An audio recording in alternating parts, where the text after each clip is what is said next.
Leader of Opposition Muyiteropu ono yabeera akulira oludda oluwabula gavumenti era ng'ava mu kibiina ekibeera kisinga ababaka abangi kino nga tekiri ku luuyi lwa gavumenti. Leader of Opposition yabeera akulira gavumenti ey'ekisiikirize mu palamenti era ng'ono ayina baminisita ab'enjawulo ababeera bamuweereza abakolera ku ludda lwe era nga bonna balipootinga gyali. Omulimu gwa kabineeti eno ey'ekisiikirize kwe kubeera nga basoomooza gavumenti ku nsonga ez'enjawulo eziba tezigenze bulungi ssaako n'okuteeka ebisuubizo bya gavumenti n'ebikolwa byayo mu nkola era nga wano ebiseera ebisinga kino bakyoleseza ku ffulo ya palamenti oluvannyuma lwa Uganda okumaamirwa bakabbulu bano nga baali bazungu mu mwaka gwa 1894 bw'etyo Uganda n'efuulibwa ettwale ly'Abongereza giyite British Protectorate.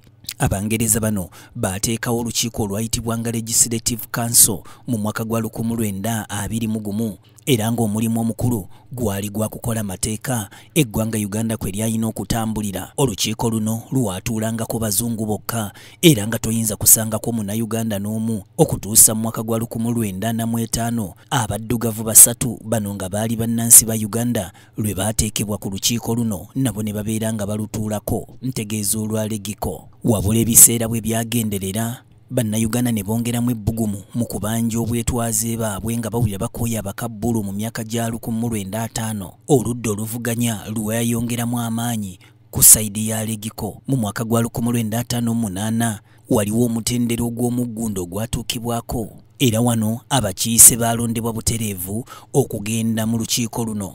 Bwe kityo n'ekifo kya Leader of Opposition ne kitondebwawo era ng'egimu ku miramwa gyakyo emikulu kwe kukuuta akadingidi okulaba ng'eggwanga Uganda lifuna obwetwaze bwalyo wamu n'okutondawo ssemateeka w'eggwanga omutongole. Mu Maaci wa 1960 bw'atyo Apollo Milton Obote yafuuka pulezidenti w'ekibiina kya UPC Uganda People's Congress wabula nga kino kyazaalibwa oluvannyuma lw'okwegatta kwa Uganda National Congress n'ekibiina kya Uganda People's Union. Bino nga byali byatondebwawo mu mwaka gwa 1959 era nga baabitondawo baali bava ku lukiiko luno olwa legiko. Kale nno kino kyanywereza ddala Obote mu by'obufuzi by'eggwanga Uganda era bwe kityo oluvannyuma lw'okulonda kwa April 1961 olukiiko lwa legiko bwe luto lwakyusibwa ne lufuulibwa National Assembly. Ekibiina kya DP ne kiyingira mu buyinza olwo Apollo Milton Obote n'afuuka Leader of Opposition eyasookera ddala mu ssetteeserezo w'eggwanga nga lumu Maaci 1962 Bendikito Kiwanukono nga yali pulezidenti w'ekibiina kya Democratic Party bw'atyo yafuuka Ssaabaminisita wa Uganda eyasookera ddala. Wabula ng'ono teyabandaala anti mu myezi 2 gyokka yali amaze okufiirwa obuyinza mu kulonda kwa Aprili 1962 anti wano Obote ye yawangula n'ekibiina kye ekya UPC oluvannyuma lw'okukola omukago n'ekibiina kya Buganda ekya Kabaka yekka. Bw'atyo mu 1962 Obote n'afuuka Ssaabaminisita w'eggwanga Uganda n'olukiiko lwali lufuuliddwa National Assembly ne lukyusibwa n'efuulibwa Palamenti. Kati gy'olabako essaawa eno ebiseera bwe byatambula mu mwaka gwa 1966 paka 1971 Obote bw'atyo yeewaŋŋamya mu bukulembeze bw'eggwanga Uganda bw'atyo n'afuuka executive president ow'eggwanga. Entebe eno eya Leader of Opposition banja bazze bagituulamu era ng'oggyeko Apollo Milton Obote anti Obote bw'amala okufuna obwa Ssaabaminisita wano Basil Kiiza Batalingaya yatuula mu ntebe eno okuva mu 1962 okutuusa 1964 era nga wano ekibiina kyali kimu kyokka ekya DP ekyali ku ludda oluwabula gavumenti. Kale nga DP ye yeevuganya yokka ku ludda oluwabula gavumenti olw'ensonga nti UPC ne Kabaka yekka baali bali mu mukago. Kale wano nga Kiiza Batalingaya okuva e Bushenyi era nga ye yali ssaabawandiisi w'ekibiina kya DP ye yali Leader of Opposition. Alex Latim bw'atyo n'akulemberamu oludda oluwabula gavumenti okuva 1969 paka 1971 oluvannyuma lwa Batalingaya era nga Alex Latim yali ava mu bitundu by'eggulu. Leader of Opposition owookuna ye Dr. Paul Kawanga Ssemwogerere ono nga yakulembera okuva mu Desemba wa 1980 paka mu Julayi wa 1986 era ng'ono yatuula mu ntebe eno oluvannyuma lw'okugoba Idi Amin Dada mu bukulembeze bw'eggwanga Uganda. Oluvannyuma lw'okuvuunika gavumenti y'Obote mu mwaka gwa 1985 General Tito Okello Lutwa yaggalawo palamenti n'emirimu gyayo gyonna bwetyo neddamu okuggulwawo mu February wa 1986 nga National Resistance Army emaze okubeera ng'ewamba. Mu kaseera ako waali tewaliiwo opposition ntongole yengo oyinza kuvaayo otya n'ogamba nti owakanya gavumenti eyakava mu buyeekera. Era wano Museveni ne basajja be bwe bava mu nsiko olw'okuba nti ezimu ku nnyingo ez'abaleeta mwalimu okuteekawo demokurasiya bwe batyo baatandikawo paalamenti. Era nga kabwejumbira Museveni y'omu ku baagikubiriza mu 2005 ng'akalulu k'ekikungo kamaze okubeera nga kakubwa oluku mu mutwe. Eggwanga Uganda lyaggyibwa ku mugendo era bwe lityo ne litekebwa mu nkola ey'ebibiina ebingi. Era mu mbeera eyo ekibiina kya FDC bwe kityo kyafuuka ekibiina ekisinga ababaka abangi ku ludda oluwabula gavumenti. Bwe kityo ne kivaamu leader of opposition eyamanyibwa nga Professor Maurice Ogenga Latigo okuva mu bitundu bya Kyoli. 2011 paka 2013 Nathan Nandala Mafabi bw'atyo yatuula mu ntebe eno eya leader of opposition mu parliament. Era bw'atyo n'afuuka leader of opposition ow'omukaaga. Mu kifo eky'omusanvu Philip Wafula Ogutu n'alyoka agituula mu 2013-2015 oluvannyuma lw'okuddira Nandala Mafabi mu bigere. Banji tebakyagala wabula Mugisha Muntu ono nga ye yali pate pulezidenti n'akola okusalawo n'atuuza Ogutu mu ntebe eno. Era Ogutu oluvannyuma yakwasa Winikiza. Bw'atyo Winikiza n'abeera leader of opposition ow'omunaana n'akulembera okuva 2015 paka 2018. Ono n'abeera nga ye mukyala eyasookera ddala okutuula mu ntebe ya leader of opposition mu ggwanga Uganda. Olwo Betty Awol Chani n'amuddira mu bigere ng'alondeddwa Patrick Oboy Amuriat. N'akulembera okuva 2018 paka 2021 akati n'akakwasa Mathias Mpuga nga leader of opposition ow'ekkumi. Era ng'ono naye bw'atyo yalondebwa Kyagulanyi Robert Sentamu ow'ekibiina kya NUP kubanga mu kalulu ka 2021 kye kyali kisinzizza ababaka ku ludda oluwabula gavumenti.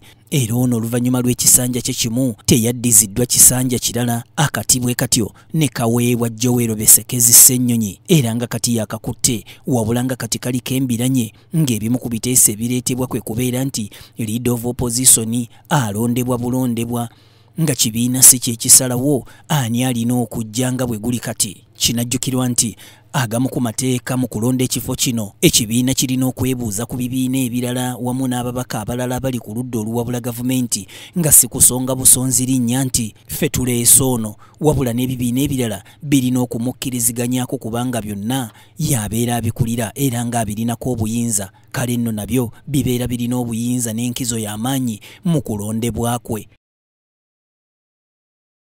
Oluvannyuma lwa pulezidenti w'ekibiina kya National Unity Platform Robert Kyagulanyi Ssentamu okutokomoka omugambo ng'enjogera y'ennaku zino bw'egamba ku mubaka w'Emityana South Richard Lumu ku nsonga gye yaleese mu ssetteeserezo w'eggwanga eyatudde eggulu Ssabbiiti ewedde ku kulondebwa kwa loopu. Omubaka Lumu azizza omuliro. Ono akiikidde Kyagulanyi Ssentamu ensingo olw'ebigambo bye yayogedde nti teyandibadde ye.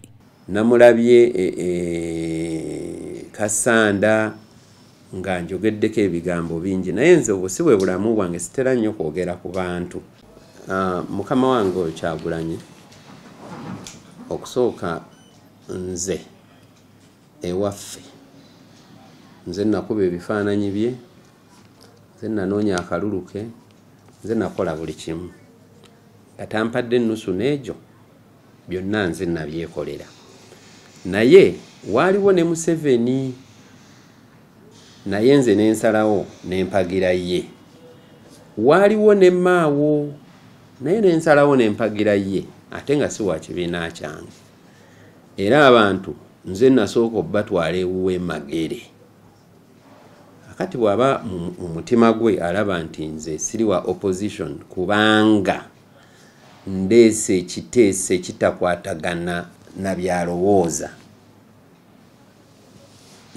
Musajja mukatuliki nganze agende mu Sakalamento asabe Mukama Katonda ajja mu bikulira bulungi obwongo amulage abantu abatuufu. Omubaka agamba nti okwawukana mu ndowooza n'omuntu si musango kale ng'alina okuleka abantu beerowooleze. Okuba nti ekirowoozo kyange tekifaanana na kikye si musango.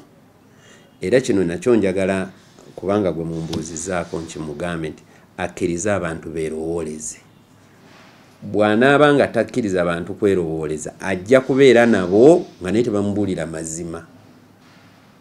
Nakati kamubuulire abantu ababaka ba palamenti bali wano nga bannuupu naye nga tebamwagalira ddala nga tebannuupu naye batya okumugamba bo bamunoonyaako kimu tufuna tutya kaadi tugende tuwangule naye nga bwe mudda mu kisenge wano bye bamwogerera binene mubuulidde amazima ate mubuulidde nze ndi kojjaawe mubuulidde nga kojjaawe kyeyandibadde akola yandibadde ankubirayo akasimu n'aŋŋamba kojja lwaki wagambye bwoti ne bwoti ne bwoti. Ono agamba nti olw'okuba nti abantu bamutya nnyo tebamubuulira kituufu ekintu eky'obulabe eri obukulembeze bwe. Abantu batya bamutya nnyo ekiyitiridde nti kaakati okujja obuzzi mu maaso ge balaba kwegamba tebasobola na kwogera mazima. Kaakati omuntu ayogera amazima bulijjo ensi esooka mutwala bubi naye mudda batandika okuga nti gundi oli yali wa mazima. Reaction ebaddewo eneewuunyisizza nnyo.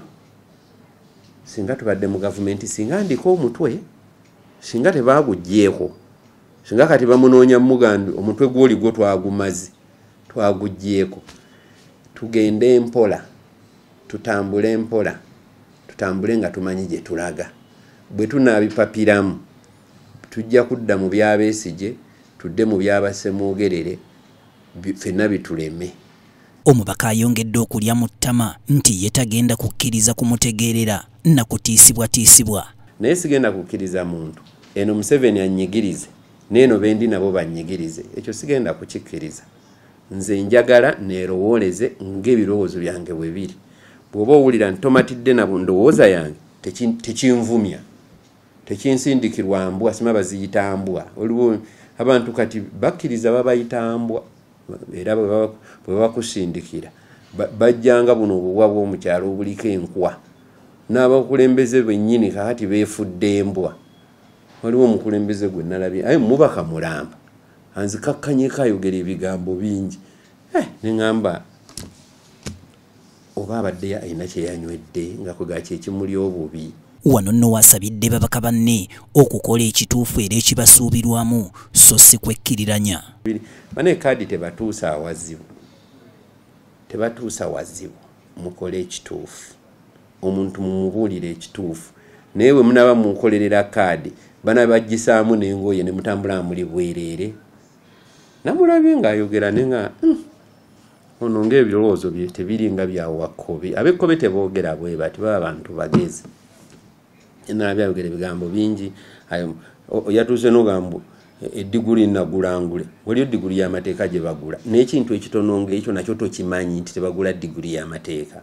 Okuva omubaka Richard Lumulu yasaba waleetebwewo etteeka ery'okulonda akulira oludda olwabula gavumenti bangi bavuddeyo okumubojja ku luwunzi wamu n'okumukuba ku nsolobotto weewaawo nga yagamba nti kino yakisabye lwakulumirirwa ggwanga lye so si mu bubi ng'abamu bwe bawanuula.